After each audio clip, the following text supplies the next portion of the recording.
Bonjour à vous. La Fédération culturelle canadienne française, la FCCF pour les intimes, vous souhaite la bienvenue sur Air Ouverte. Il est 9 heures à Vancouver et à Whitehorse. Il est 10 heures à Edmonton et à Saskatoon. Il est 11 heures à Winnipeg.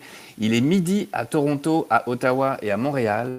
Il est 13 heures à Moncton et à Halifax. Et il est 13h30 à Saint-Jean-de-Terre-Neuve. Ici, à la place de la francophonie virtuelle, il est toutes ces heures-là. Ce pays, comme ce rendez-vous, est complètement tada. J'ai le plaisir de recevoir aujourd'hui Bertrand Naillet, auteur. Alors, auteur de nouvelles, de contes, de poésie, de théâtre. Il est aussi comédien, metteur en scène, traducteur, peintre, animateur du collectif Koukaï Rouge, j'espère que je le prononce bien, et directeur de la collection Haïku des éditions David. Un de ses recueils de poésie, L'Enfant Rouge, s'est mérité le prix littéraire Rue des Chambeaux en 2019. Bertrand est né en France en 1962 et vit depuis 1975 au Manitoba. Il a enseigné pendant près de 30 ans la littérature française, les arts visuels et la philosophie dans les écoles francophones du Manitoba. Il est cofondateur de l'AAMF, l'Association des auteurs et auteures du Manitoba français, en 2017. Et aujourd'hui, il le vient parce qu'il est cofondateur du RENOC. Le RENOC, oui, le RENOC, c'est le regroupement des écrivaines et écrivains du Nord et de l'Ouest canadien. Et c'est de ce nouvel organisme dont nous allons vous parler aujourd'hui à travers la chronologie des événements qui ont mené à sa création officielle le mois dernier. Et sa mission, ses objectifs. Alors, avant d'accueillir Bertrand sur la petite scène du Café Culture de la place de la francophonie virtuelle, je vais vous demander, cher public, d'appuyer sur la touche F de votre clavier. Vous allez jeter ainsi... Voilà.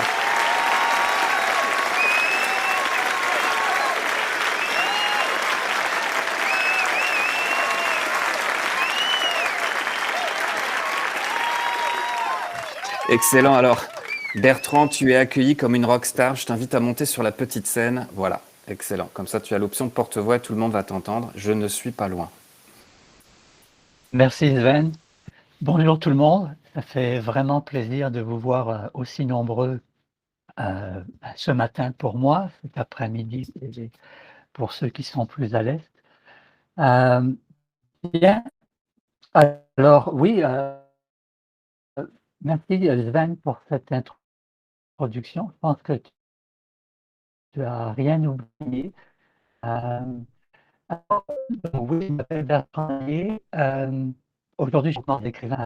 Donc oui, je m'appelle de l'Ouest. J'ai commencé, on pourrait dire, en 2019, juste avant la pandémie, quand le Conseil culturel fransaskois, qui est basé à Saskatoon, en Saskatchewan, a obtenu une subvention, je crois que c'était du Conseil des arts du Canada, pour mettre sur pied pour organiser, pardon, une, euh, une retraite littéraire euh, qui inviterait une vingtaine d'auteurs et d'autrices de l'Ouest et du Nord, donc des 4 provinces de l'Ouest et des 3 territoires du Nord.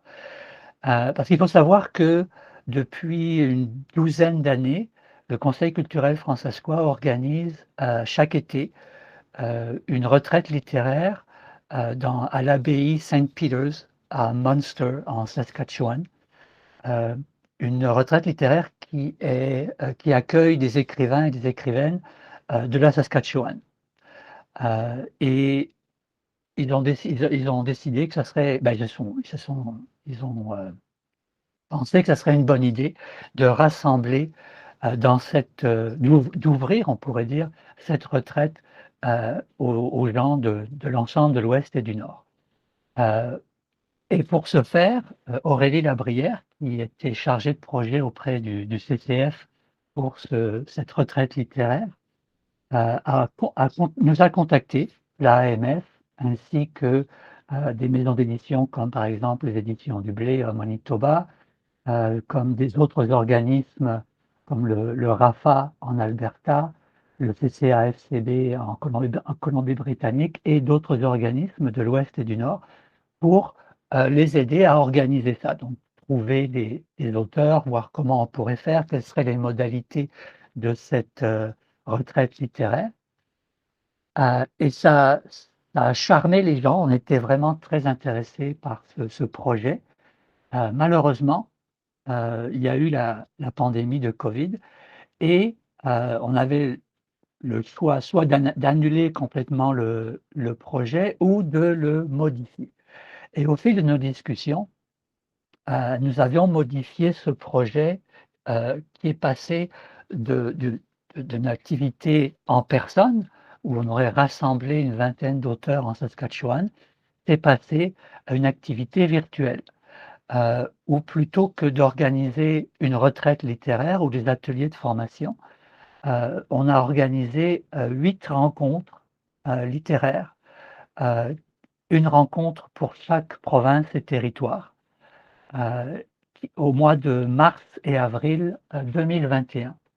Donc ça nous a pris quelque temps pour organiser tout ça et au cours de ces rencontres, chaque province avait une soirée pour présenter, une dizaine d'auteurs et d'autrices de la province ou du territoire et parler un peu de leur situation, de ce qui se passait dans la province et dans le territoire.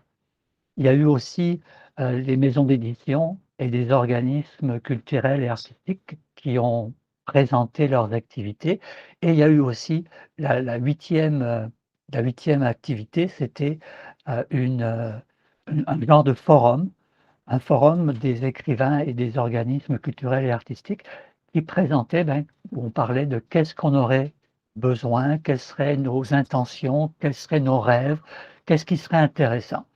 Et à la fin de ce forum est venue l'idée que ça serait peut-être intéressant de continuer ce genre d'activité, de pérenniser un peu, ces rencontres, ces manières de se connaître. Parce que c'est une des choses qu'on a découvert, c'est qu'on était beaucoup plus nombreux qu'on le pensait et en même temps, on vivait à peu près tous et toutes les mêmes situations. Donc il y avait des écrivains et des écrivaines dans chacune des provinces et dans chacun des territoires, mais on vivait à peu près tous la même situation, c'est-à-dire isolement, manque d'accès à aux ressources, et méconnaissance des autres. Et donc on a continué à pour sur cette lancée-là et on a, mis sur pied un comité pilote, on pourrait appeler, qui a continué à réfléchir à la question et petit à petit a émergé l'idée que ça serait intéressant pour pérenniser ce genre d'activité, plutôt que de le laisser à la bonne volonté d'une association ou d'un organisme qui a beaucoup d'autres choses à faire, beaucoup d'autres mandats aussi, d'avoir un organisme qui aurait pour mandat, de favoriser, on pourrait dire la formation des auteurs, de favoriser la rencontre entre les auteurs et de favoriser les rencontres entre les auteurs et leur public. Mais on n'avait pas vraiment de moyens pour ça. Alors, l'Association des auteurs du Manitoba français, que je dirigeais déjà à ce moment-là, heu, j'ai eu l'idée de proposer à mon CA que l'association dépose une demande de subvention auprès du Conseil des arts du Canada, pour, engager quelqu'un qui pourrait, une personne qui pourrait mener une enquête pour voir quels sont les premièrement, quels sont les besoins, des auteurs, quelle est leur situation, quels sont leurs besoins et quelles sont les ressources à leur disposition. Nous avons obtenu, à ma grande surprise, nous avons obtenu cette demande de subvention qui nous a permis d'engager, une personne un consultant, en la personne d'Alain Jean, qui est ici d'ailleurs et que je salue et que je remercie pour son travail. Et nous avons donc engagé, Alain Jean, dès le mois de septembre 2023. Et au cours du mois de l'automne 2023, Alain Jean a rédigé, un document d'enquête et cette enquête a été menée auprès d'à peu près on a envoyé le le document à peu près 180 personnes, pour la plupart des écrivains et des écrivaines ou des personnes intéressées par la littérature, dans l'Ouest et dans le Nord canadien. Donc à peu près 180 documents qui ont été envoyés et nous avons reçu, à peu près, c'est ça, exactement 37 réponses, si je me souviens bien. et selon les commentaires d'Alain, c'était un très bon retour sur ce sondage. Et cette enquête nous a permis de constater qu'il y avait des besoins, quels étaient les besoins principaux, qui étaient essentiellement avoir davantage accès à plus de ressources et d'avoir accès de pouvoir mieux rencontrer, que les écrivains puissent mieux se connaître, mieux se rencontrer et avoir plus d'occasions de rencontrer leur public pour diffuser leurs œuvres. Et de là, nous avons présenté le 11 mars 2023, nous avons présenté les résultats de cette enquête au public. Il y avait une vingtaine de personnes qui étaient présentes à l'enquête, à la rencontre. Et euh, à la fin de cette rencontre, les personnes présentes ont donné le mandat au comité pilote, au comité de formation, euh, un double mandat, c'est-à-dire un mandat de continuer à organiser des activités qui permettraient de rassembler les auteurs et le public, tout en organisant ou préparant la formation, la fondation d'un organisme qu'on va appeler le regroupement des écrivains du Nord et de l'Ouest canadien.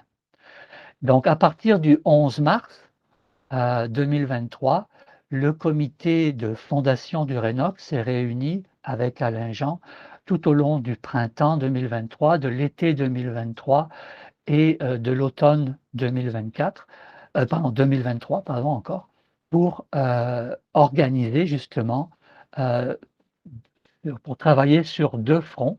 Le premier front, c'était l'organisation d'une d'une retraite littéraire. Donc on revenait un peu au point de départ, c'est-à-dire à l'idée de départ de rassembler une vingtaine d'écrivains de l'Ouest et du Nord à Munster, en Saskatchewan.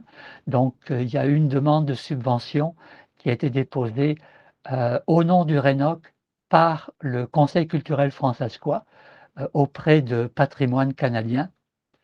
Nous sommes toujours en attente du résultat de cette demande. Et donc, nous avons envoyé, en attendant de recevoir les résultats de la demande, qui devraient bientôt arriver, nous avons envoyé, il y a 1 ou 2 semaines, un appel de candidature pour les personnes de l'Ouest et du Nord qui aimeraient participer à cette éventuelle retraite littéraire. Bien sûr, bien évidemment, ça va dépendre des résultats de la demande de subvention.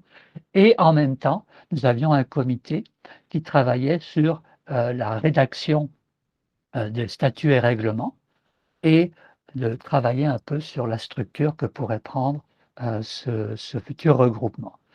Et nous avons ensuite organisé deux sessions d'information destinées aux futurs membres du RENOC. Il y a une qui a eu lieu, qui a réuni une bonne quinzaine quand même d'auteurs de la Colombie-Britannique, et une autre le 16 décembre, organisée par moi, qui rassemblait des auteurs du Manitoba et des autres provinces.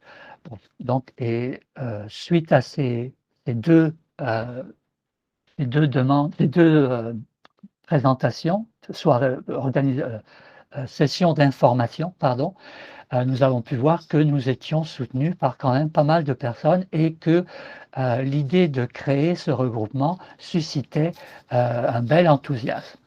Ce qui nous a encouragé davantage, ce qui nous a amené le 10 février dernier à la création, à la fondation officielle du regroupement des écrivains du Nord et de l'Ouest lors de l'assemblée de fondation. Et Sven, si tu veux afficher la photo que je t'ai envoyée tout à l'heure, vous avez une capture d'écran d'une partie des personnes qui étaient présentes lors de l'assemblée de fondation. Donc c'est mon petit visuel pour la journée. Donc la Je, voici. Je partage l'écran, j'espère que vous la voyez, ouais. C'est Donc, bien, donc, ça met des visages sur ce regroupement-là, hein. c'est ça. Donc, par exemple, si vous voyez la photo dans le coin supérieur gauche, il s'agit de Muriel Jacinthe qui est basée à Iqaluit, au Nunavut. La personne qui est à sa droite, c'est José Thibault, qui est basé à Edmonton. Et qui est Nous avons, présente aujourd'hui dans la oui, salle. bonjour José. Et nous avons, si vous prenez la deuxième rangée, euh, la deuxième colonne, pardon, à partir de la droite, cette belle personne en rouge au bas de la rangée, c'est Sandra Saint-Laurent qui est basée à Whitehorse, au Yukon. Alors, simplement pour vous donner un aperçu de la variété des gens que nous retrouvons. Alors voilà. Euh, donc c'est ça. Donc le RENOC est fondé. Nous avons encore à remplir les documents, avoir les lettres patentes. Nous travaillons aussi pour que le RENOC devienne un organisme de bienfaisance de bienfaisance enregistré. Nous pensons que ça pourra nous aider.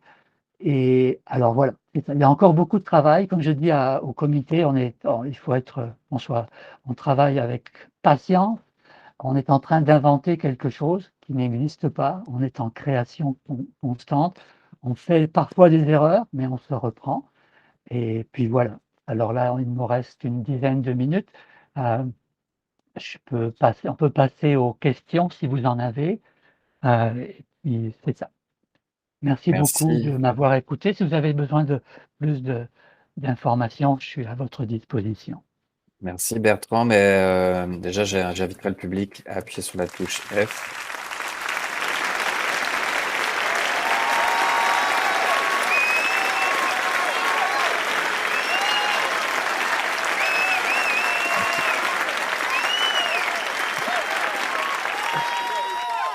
Merci, Ça merci, rend, merci. C'est trop, c'est ça, trop, c'est trop, c'est trop. ça rend les présentations quand même moins fades que sur Zoom. C'est ça, oui. Merci beaucoup Bertrand. Bah, en fait, c'est aussi que on devine tout le travail et le temps nécessaire pour créer justement cet organisme-là. Donc les applaudissements sont pas de trop.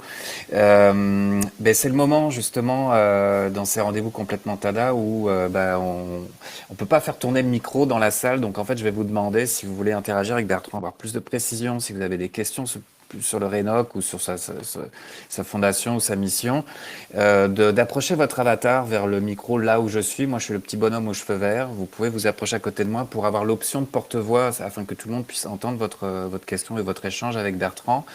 Et si votre avatar est très timide, vous pouvez vous poser votre question dans le chat. Il y a deux petites bulles en bas à droite. Et vous pouvez vous poser la question ici et je me ferai un plaisir de la relayer. Donc n'hésitez pas, c'est un moment privilégié pour ça. Bertrand, j'ai le micro, donc je suis le premier à interagir. Donc avant cette fondation du RENOC, il n'y avait pas d'organisme qui représentait ou qui regroupait les écrivains et les écrivaines du Nord et de l'Ouest. On connaît l'AAMF, donc vraiment pour les auteurs et autrices du Manitoba. Plus à l'est, il y a l'AAOF, donc au niveau de l'Ontario francophone. Là, en fait, c'est que de ce que je comprends, les artistes étaient vraiment dispersés sur un territoire très très vaste. Donc, les occasions de regroupement, d'aller vers les publics, c'était vraiment des tentatives individuelles, ou alors j'imagine évidemment, certainement des projets qui étaient faits avec, genre le CCF, le Conseil culturel fransaskois.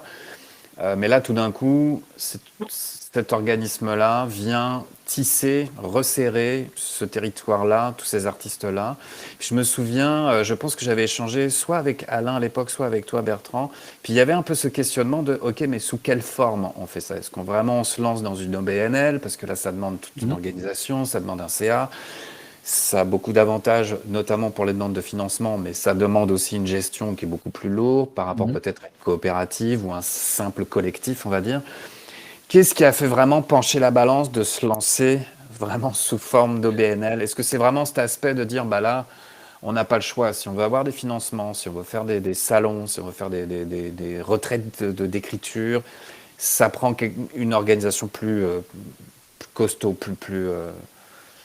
où Ben, on va c'est être exact, moins sur le radar quand on va s'adresser à PCH ou CAC ouais. et compagnie. Ben, c'est exactement ça.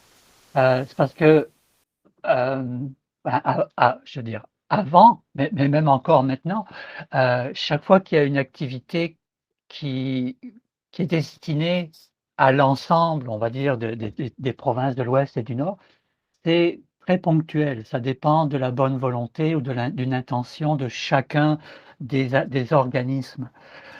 Du moins, c'est la façon que je le percevais et que beaucoup de personnes le perçoivent. Et l'idée, c'est de pérenniser cette, cette ces occasions de rencontres. Ce que j'ai remarqué quand on a fondé l'Association des auteurs du Manitoba français avec Charles Leblanc, c'est que ça nous a donné un organisme.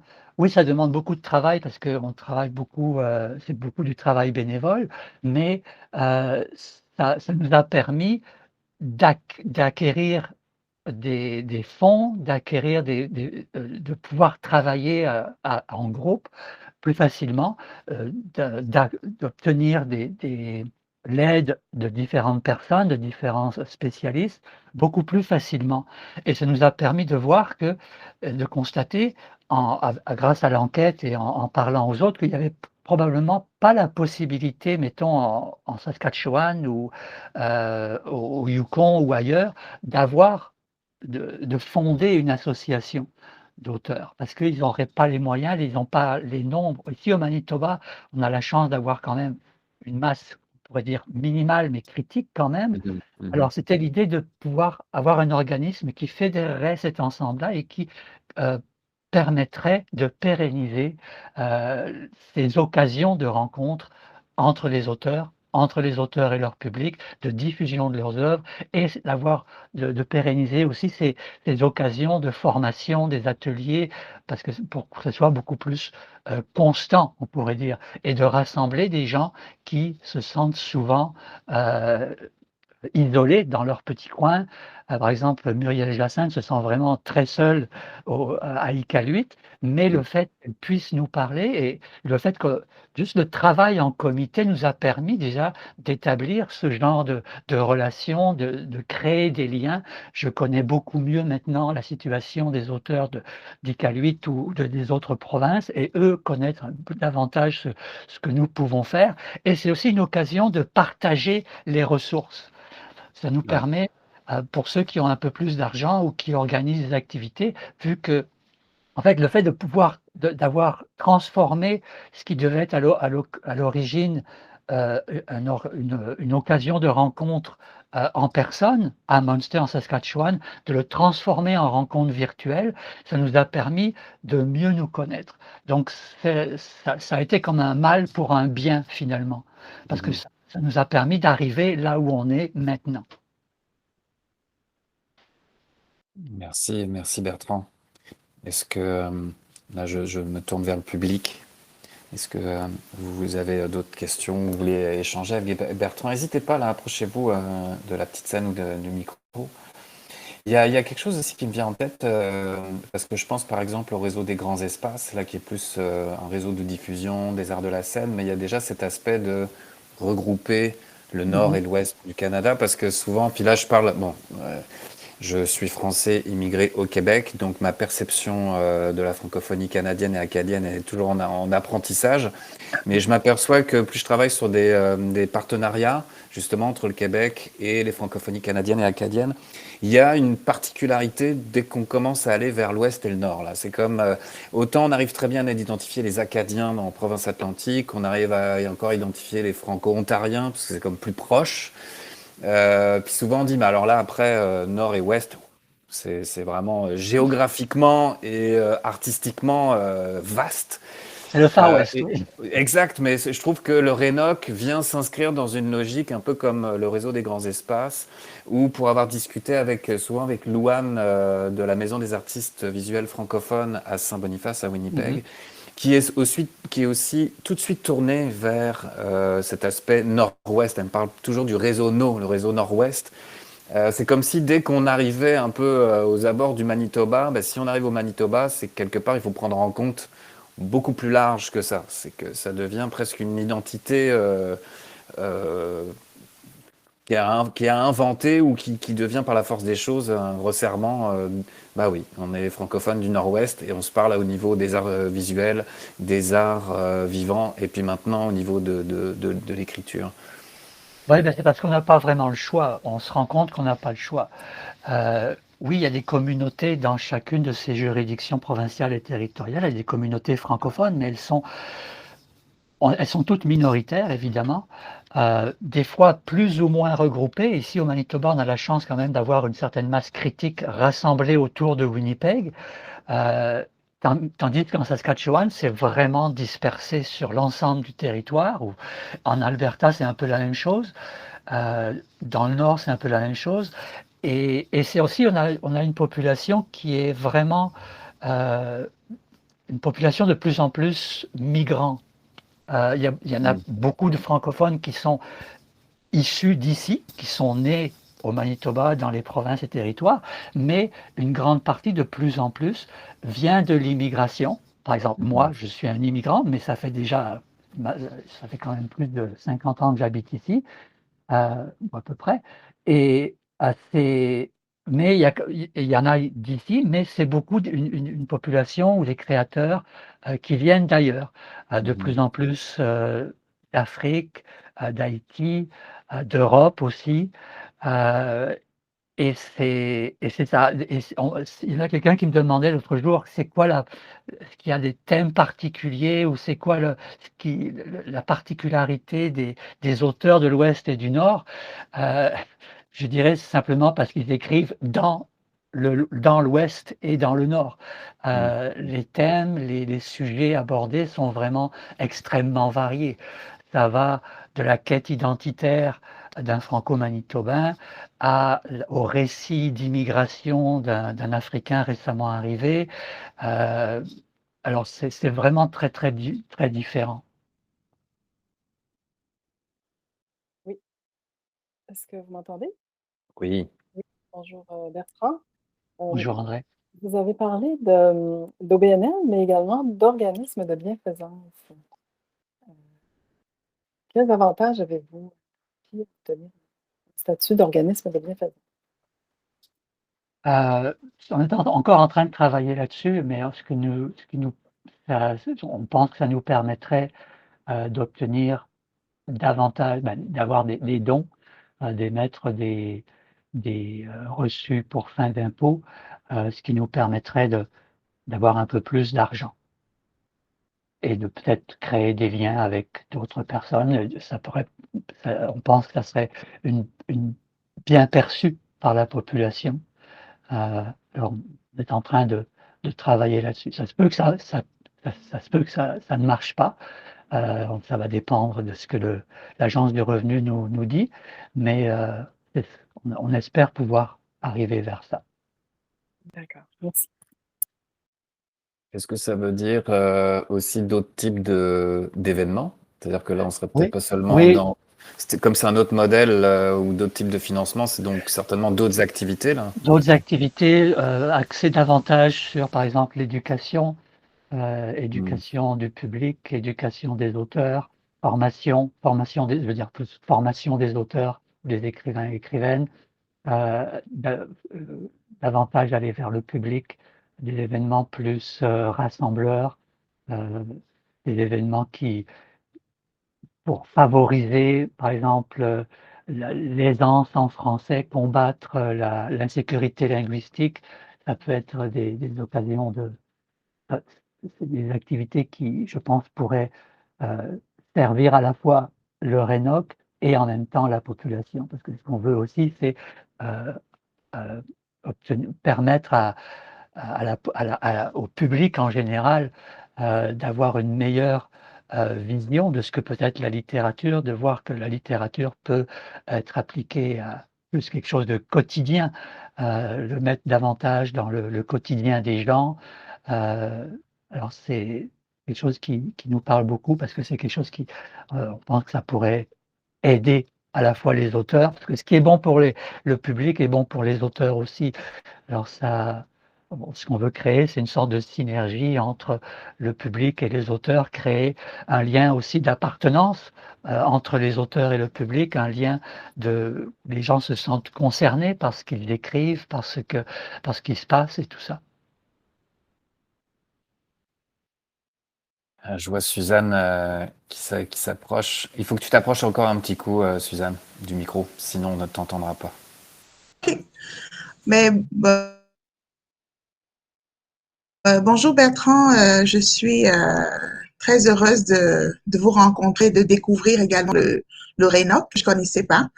Je suis éditrice, directrice générale des éditions d'accueil. Nous sommes dans la région de Toronto. Et moi, je voulais savoir, est-ce que parmi vous, il y a des auteurs publiés ou c'est des auteurs, c'est quoi la catégorie en fait? Est-ce qu'ils sont tous publiés en maison d'édition? C'est des auteurs à compte Nous d'auteurs? avons, oui, Qui constitue les membres du RENOC en nous avons, ce moment? nous avons 3 catégories de membres. Nous avons les membres en titre, qui sont des auteurs publiés par une maison d'édition. Donc, ce qu'on veut, c'est qu'il y ait, on n'a pas on n'accepte pas les auteurs qui sont publiés à compte d'auteur ou qui sont dans l'autopublication. Ce qu'on cherche, c'est des auteurs sur lesquels une tierce partie s'est prononcée sur la valeur du texte. Donc, ça peut être publié en ligne si une tierce partie, un éditeur, a émis un jugement sur l'œuvre. Alors ça c'est pour les membres en titre. Et nous avons aussi les membres, qu'on pourrait appeler les membres en herbe, qui sont les auteurs les personnes qui veulent se lancer, ou peu importe leur âge, ça peut être des gens de n'importe quel âge, qui veulent entreprendre une carrière en littérature. Donc, des gens qui n'ont pas encore publié, mais qui ont l'intention de publier, qui sont en train de travailler. Donc, il y a ces 2 catégories et il y a les membres aussi, on pourrait dire affiliés, des gens qui ne sont pas auteurs, mais qui sont intéressés par la littérature, comme par exemple des libraires, des, euh, des, euh, des, des professeurs d'université, euh, des gens des éditeurs, des gens comme ça, qui sont intéressés par la littérature, ou simplement monsieur et madame tout le monde qui désirent soutenir notre Rénoc. Alors, on a voulu ratisser assez large, tout en ayant quand même des conditions d'entrée. C'est-à-dire que la personne doit avoir publié au moins une œuvre euh, dans, dans une maison d'édition ou par un moyen où il y a une tierce partie qui s'est prononcée, ou par exemple les gens qui veulent entreprendre une carrière d'auteur. Par exemple, lors des réunions d'information, il y a une dame qui nous a demandé si par exemple le Rénoc pourrait accueillir son fils de 11 ans qui s'intéresse à la littérature, qui veut devenir écrivain. Alors lui, il aurait tout à fait sa place à travers l'inscription de ses parents ou de sa maman au sein du Rénoc, parce s'il désire entreprendre une formation, et on veut faire des ateliers de formation, des ateliers d'apprentissage pour les plus jeunes aussi, et aussi pour les personnes plus âgées. Waouh, membre en herbe à 11 ans du Rénoc. Oui, ça serait. C'est classe sur un CV déjà, je trouve. Oui. J'en profite aussi pour dire que le dimanche... Ah, excuse-moi Suzanne, tu avais une question complémentaire? Oui, je voulais juste probablement prendre les coordonnées de Monsieur Naïe parce que j'ai beaucoup de questions et puis j'ai des projets aussi.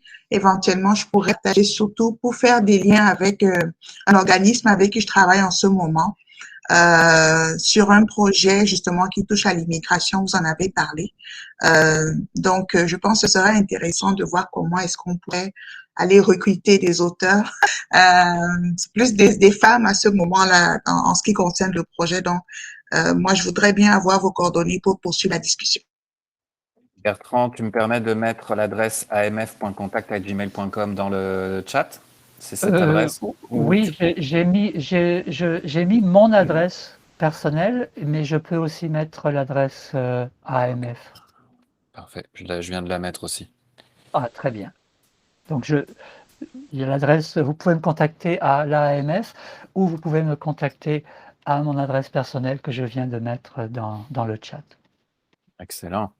J'en profite aussi pour annoncer que ce dimanche 17 mars, il y a un Wikiton qui est organisé à la Grande Bibliothèque de Montréal, donc en partenariat avec Bibliothèque et Archives nationales du Québec, BANQ, Littérature québécoise mobile, LQM. D'ailleurs, je fais un petit coucou à Benoît Bordelot qui est dans la salle, et Frédéric Dubé, de Projet Collectif. Et puis, en fait, on est très heureux pour ce Wikiton d'accueillir, alors, c'est pas un membre du RENOC, mais c'est un membre de la AMF, Barthélemy Bolivar, qui va venir à Montréal participer à ce Wikiton. Donc, en fait, dans ce projet de découvrabilité des arts littéraires, initialement, qui est un projet québécois, s'étend depuis maintenant 1 an ou 2 vers la francophonie canadienne et acadienne. Notamment, Frédéric a animé beaucoup d'ateliers justement de sensibilisation, d'initiation aux bonnes pratiques Wikipédia et Wikidata. D'ailleurs, il y a un guide qui est sorti récemment. Donc, tout ça fait partie un peu du même mouvement. Donc, je suis très content, Bertrand, que tu aies pu venir aujourd'hui nous présenter le RENOC. Parce que au-delà du travail qui est fait dans les plateformes Wikidata, Wikipédia pour la découvrabilité, mais c'est aussi de voir que en termes d'organisation, ça prend ce type de travail, de regroupement. Et ce que je trouve, c'est de l'aspect pas seulement pour les écrivains et écrivaines, mais que tout d'un coup, on ouvre ça même aux mômes de 11 ans qui sont intéressés par la littérature, par effectivement toutes les questions de l'immigration, des gens qui viennent au Canada. Donc potentiellement des artistes qui puissent intégrer ces regroupements-là, c'est certainement un excellent moyen de créer des ponts, de créer de la connaissance et du rayonnement. Alors merci encore Bertrand pour avoir répondu à l'invitation. Ah bien, c'est moi qui vous remercie parce que c'est vraiment très encourageant de parler de notre projet à autant de monde et de voir que vous avez beaucoup d'intérêt. En fait, dès le départ, on a obtenu beaucoup de soutien, que ce soit de l'AOF, par exemple du CCAFCB, du RAFA, du CCF, l'Association des auteurs du Manitoba français, et aussi de Complètement Tada, de la FCCF. Merci beaucoup. Pour nous, c'est essentiel d'avoir de se regrouper, de pouvoir parler ensemble, parce que sinon, ça sert à rien. On agit tous dans notre petit coin, mais ça n'a de la valeur, ça amplifie la valeur de ce qu'on fait. Merci Bertrand. Cette présentation est enregistrée, donc pour les personnes qui n'ont pas pu être présentes aujourd'hui, on va rediffuser ça sur notre chaîne YouTube Complètement Tada. Donc on va continuer la diffusion de cette histoire du RENOC qui est en train de se construire. Merci beaucoup. Je vous invite encore une fois à appuyer sur la touche F de votre clavier pour se quitter sous une salve d'applaudissements. Thank you.